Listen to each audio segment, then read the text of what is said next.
I try to consume content in that foreign languages. So at the same time, I'm doing like the pleasure and I'm doing some useful things. I'm a member of a choir, of a gospel choir, and we sing English, and I want to understand. I want to understand what I'm singing, Otherwise, you cannot project the meaning of the song. For me, I've always wanted to speak English because when I was a kid, I saw some other children speaking it, and it was cool to see somebody speak another language. So I wanted to be able to speak a foreign language as well. So I always wanted to speak it, but I didn't have a strong desire to really focus on it and learn. But as now that I'm older, it's really about career driven. If you feel that you have that lack of motivation, never give up. Just try to find different people, exchange some ideas, and understand that we are all different, but at the same time, we have that unique features that everybody shares. And that is the reason why you have to keep up the pace. It's all about stepping out our comfort zone. When we feel an experience here, it is an indicator that we need to do this step because it probably leads to improvement and growth. In 2017, I decided to change my career to be a communication engineer and try to learn a new things and to try to learn a new field. And that field required me to speak English. There's one thing I want to improve. That is, I want to practice mindfulness to be more peaceful. The most meaningful thing I want to do.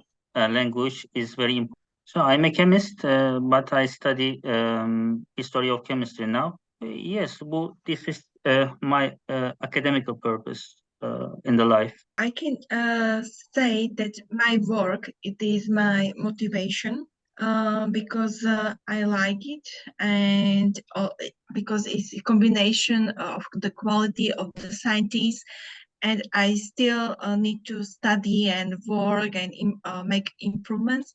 So this is my motivation for learning the English and to be better human. What was that spark, Kate, for you? What was that initial thing that maybe it's not so meaningful, but hey, it got you going? So I like English and I thought that I was really good at it. Over time, my spark died off and I got this spark again. I decided that if I have this beautiful chance to live and breathe and be present and be alive still, so I don't have to waste my time. And I started learning again. I think the spark in English have started from COVID periods because I have a lot of free time. The best thing about English is that we can learn from around the world. Whatever we want to learn, we can know English. We can communicate with all of them.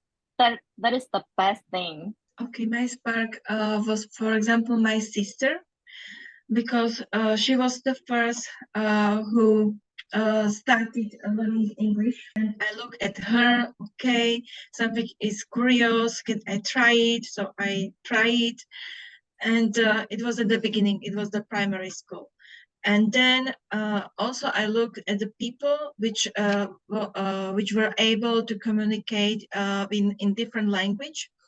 And I admire them. Okay, it is very nice. I would like to do it as well as they know it.